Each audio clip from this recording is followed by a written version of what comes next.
بسم الله الرحمن الرحيم نحمده ونصلي على رسوله الكريم أما بعد السلام عليكم ورحمة الله وبركاته. Welcome back to our session where we are looking at the book of Nikah. So this begins another section of the book, and in this section we look at some of the conditions that are applied when it comes to people who are witnessing the nikah contract taking place. So let me just read a little bit of the Arabic for you. So the author rahimahullah ta'ala says, قال ولا ينعقد نكاح المسلمين إلا بحضور شاهدين حرين عاقلين بالغين مسلمين رجلين أو رجل وامرأتين عدولا كانوا أو غير عدول أو محدودين في قذف. So there are a number of conditions that are applied here, and I'm only going to focus on the first one in this video. So you'll see for yourself, I've just labeled them A, B, C, D, E, F, G, and in this one I'm only going to be focusing on the first one because there's a lot to be discussed here. So there's a discussion that takes place in terms of, according to the Hanafis, this idea of witnessing. And this is because we have a hadith of the Prophet ﷺ, where he says, La nikaha illa bishuhudin. There's no nikah without the witnesses. And this is the first discussion that takes place because the author says, no, that witnessing is a condition in the chapter of nikah for us. Okay, due to the statement of the Prophet sallallahu alaihi wasallam. There are other statements, there are other ahadith of the Prophet sallallahu alaihi wasallam. For example, I have written it down here, but it's narrated from the Prophet alaihi salatu wasallam from Ibn Abbas, al-baghaya allati yunkihna anfusahunna bighayri bayyinatin. An adulteress is someone who marries herself off without a bayyina. Okay, Ibn Abbas mentions, for example, elsewhere that there's no nikah except through bayyina. So this is something that you'll find in the hadith of the Prophet sallallahu alaihi wasallam. All right, now I've just written here the letter H, which is the Hanafi. So we have a hadith that supports our view of the idea that we need witnesses. But the author also mentions this for another reason. Now remember that everything in the Hidayah, in the books of fiqh, are mentioned for a particular reason. So why did he take time out to mention a hadith on this? And he says this is a hujjah for the Malikis, because for them, they actually make it a condition to do i'lan duna shahada. So for them, public notification is what's required. For them, public notification. In other words, people know that people need to know that these two people are married, not the witnessing. There's a difference between witnessing something, and there's a difference between notifying people. So, for example, in the Maliki madhab, and they have hadith as well, for them, shuhud, witnessing, is not a condition. For them, it's the i'lan, public notification, which is a condition according to them. So, for example, if somebody was to witness the nikah contract and they were told that you don't tell anyone about it, for them, that's not valid because it doesn't fulfill this box. Doesn't fulfill this condition, which is the i'lan. So if someone was to witness it and then say they were told that don't tell anyone, keep it quiet, then the nikah is not done according to them. And they give a rational reason as well. They say, well, think about it, and I've written it here for you, that what's called intercourse, illicit intercourse, is haram. What's that? That's zina. And zina happens secretly. And so we need something that's the opposite of it, because with the opposite, تَتَبَيَّنُ الْأَشْيَاء, we know things. So what's the opposite? Well, we need to make a public announcement, which then makes this act illicit, permissible. So they kind of use these arguments to say, well, according to us, according to the Malikis, the letter M there, they have a hadith that says that this needs to happen as well. So they have these ahadith. They have other ahadith as well from the Prophet sallallahu alaihi wasallam, where he is reported to have said, "Faslu ma bayn al-halali wal-harami ad-dufu was-sawtu."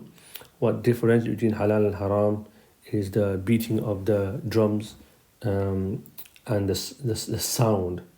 Okay, it's also known from Aisha radiallahu ta'ala anha that she said, that the Prophet sallallahu said, "A'linu hadha nikah," announce this nikah, "waj'aluhu fil masajid," make it happen in the masajid, "wadribu alayhi bid-dufuf," beat these drums to let people know that the nikah has taken place. In other words, there's this idea of public announcement according to the Malikis. We say, well, we have a hadith, you have a hadith. So this is the adab. We have a hadith and you have a hadith. But we also say that the obligation of i'lan is not a condition. Because when you witness something, it's already included, the announcing is already included in it. لم يشترط فيها الإعلان فيعمل بإطلاقها. We leave it as it is. ولأنه عقد فلا يبطله شرط الكتمان كما في سائر العقود.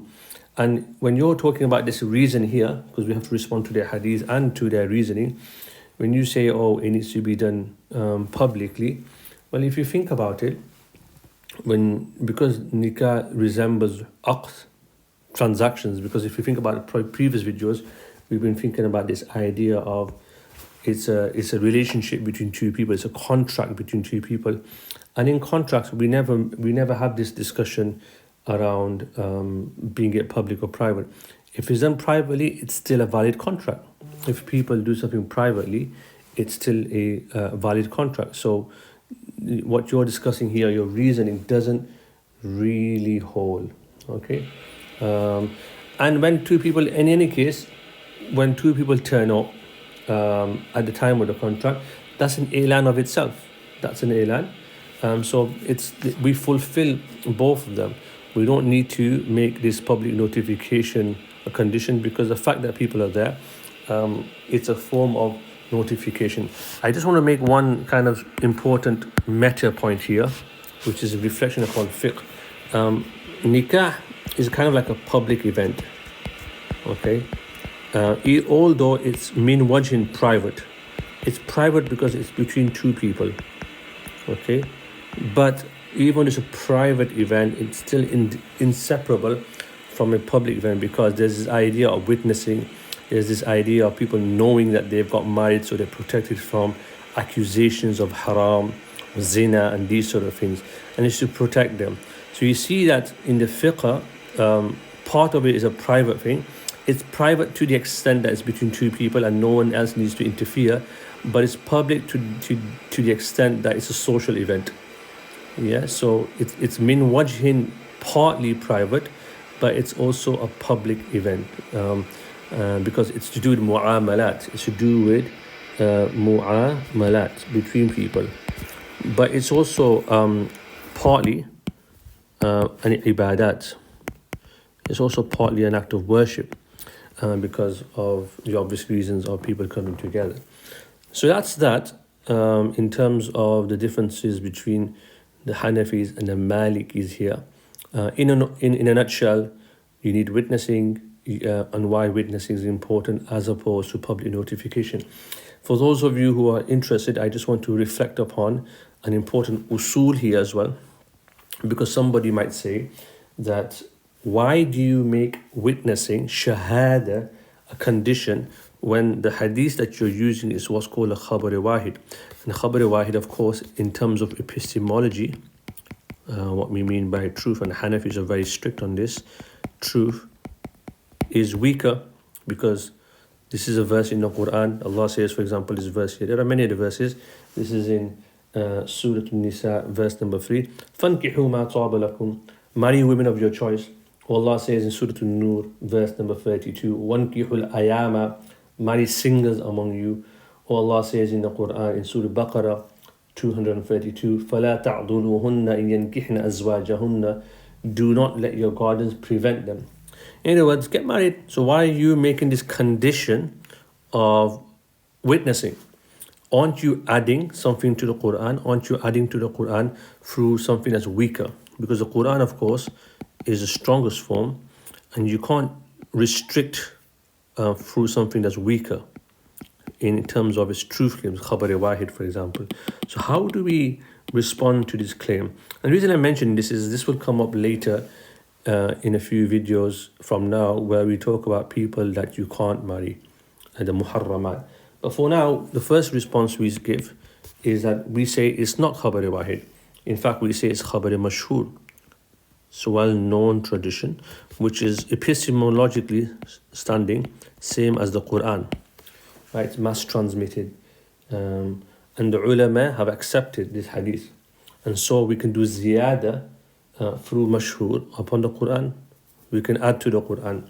So that's the first response. Very straightforward. But this is important usul for students to be aware of. And even if we did accept that this is a khabar wahid, we say that when something is am, when something is general, and then a part of it becomes specified, right?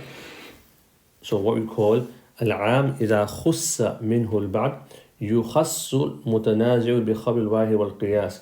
So what happens is that then, because you've kind of moved it from general and it's become a specified, that specified part, now you can debate with it through khabar wahid. So even if you were to accept it, because you can do this through khabar wahid and through qiyas as well. And this is what we are talking about. The reason this is important is later on in a few more videos, when we move on to the chapter of muharramat, this actually happens. You have a general statement from the Quran, some of it is specified, and through khabar wahid, through a hadith that are solitary, you can do this. Okay. So I just want to mention this because I think this is an important usul that will come later on, inshallah. I hope you found this useful. As always, your comments, reflections are very useful, so do share comments.